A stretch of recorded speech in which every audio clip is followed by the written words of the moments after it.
Well, I haven't been in the game for the past 10 years entirely. I've been with CRS for about 7 years. And what I think are the main developments in this period have been a professionalization of the peace-building field, at least incipiently, and also of the design, monitoring, evaluation, and learning, if you want to tack that on the end, in that period of time. But with it have come rising expectations about our ability to learn what we're producing and what the results are. I think there have been a couple of developments that have come with this. One I see as on balance negative, and that has been the emphasis in development work and peace building and related on experimental and quasi-experimental design as sort of the standard to be met. And not only is it extremely difficult, I think, to carry out experimental design in something like peace building, but I think many times it can be dangerous. We can do harm. Using that kind of methodology, you can create more problems within communities sometimes than not. So there's a value to it. There are ways to do it that I think work fairly well in terms of comparing and contrasting, but I think there's on whole a negative in terms of the emphasis on it. On the positive side, one of the things that I think has been really exciting has been the emphasis on theories of change. And when you design a project and when you evaluate it, really looking seriously at the logic, at the hypotheses that's implicit about if you do this, you're going to have these kinds of results. And then at the end of the day, trying to see, well, is that disproven in some way, or does it seem to have been borne out?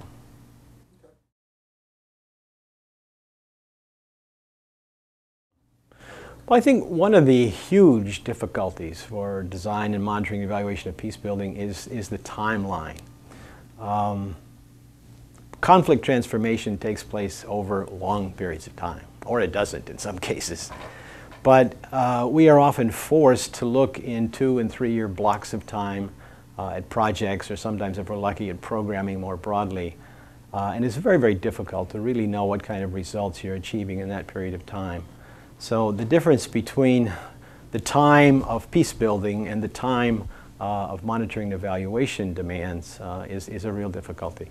Funding is, of course, I don't think I need to say much more about that. Lack of adequate funding often inside organizations and also from external donors with regard to properly funding the work.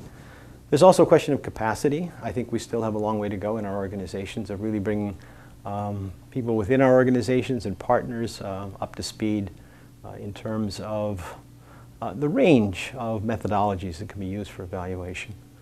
And I think we have a challenge with learning. Are we willing to recognize where we did not do so well? Are we willing to learn from our mistakes? Are we willing even to be public about what did not go so well? And a particular bugaboo I have is with lessons learned.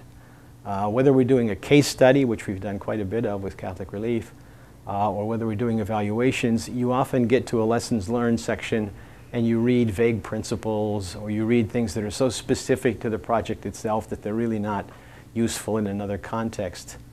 And so I think a number of questions around learning, including the ability to learn from mistakes, and really focusing on what is a lesson learned and how can we therefore identify best practices is a big challenge. Evaluation should be done so that we get better at what we're doing. The learning is not learning for its own sake. The learning is meant to involve improvement, and the users of the evaluation should be taking what's learned and moving forward with that into future projects and programming. And if the lessons are not truly lessons, if they're just vague principles about what needs to happen, or if they're so specific to a particular context that you can't really use them for your next project or your programming more broadly, they're pretty useless.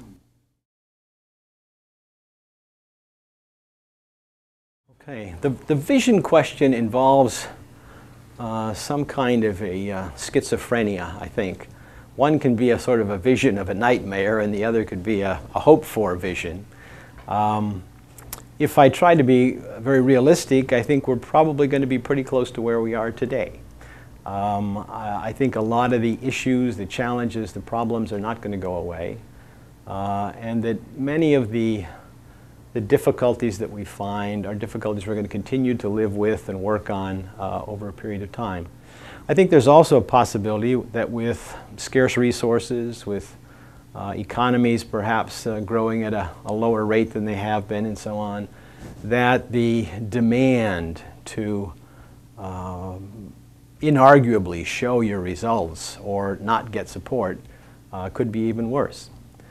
On the positive end, I think there are a number of things that I would hope would be out there. One would be more of a longitudinal approach to evaluation, looking over the long term, looking in decades as opposed to 2- and 3-year periods of time.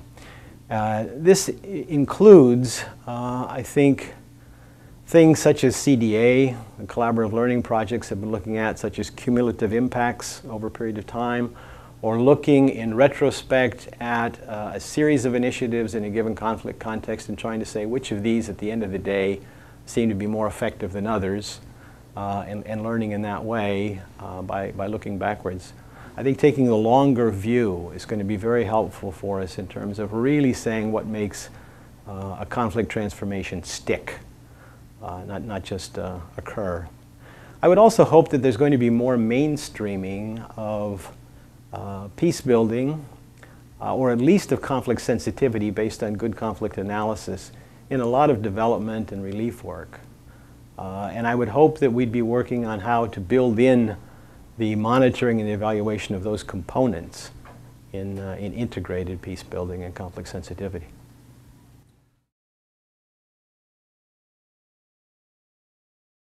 Well, measuring long-term changes is going to take resources and it's going to take patience. If we're going to do more longitudinal kind of work, we're going to need patience from donors and also from the people who are behind the donors, who are donating to the donors. It's not easy given the politics and the cultural demands for instant results, I think, to have that. But it would be a huge step if we could move the donor community and even our own organizations to take a longer view and to be a bit more patient in terms of looking at programming over time, and even looking back at a project that we may have thought was successful some years into the future and see to what degree did those results hold. I also think it's very, very important that we have a growing learning community around design, monitoring, evaluation, and learning. I think things like the Peace Building Evaluation Project that Alliance for Peace Building worked on, and I think particularly perhaps something like the portal for DM&E are very, very important tools. I'm finding some of our folks in the field just now discovering the DM&E for peace building and the portal and saying, hey, this is a great tool, you know, and I'm saying, yeah, I know about it.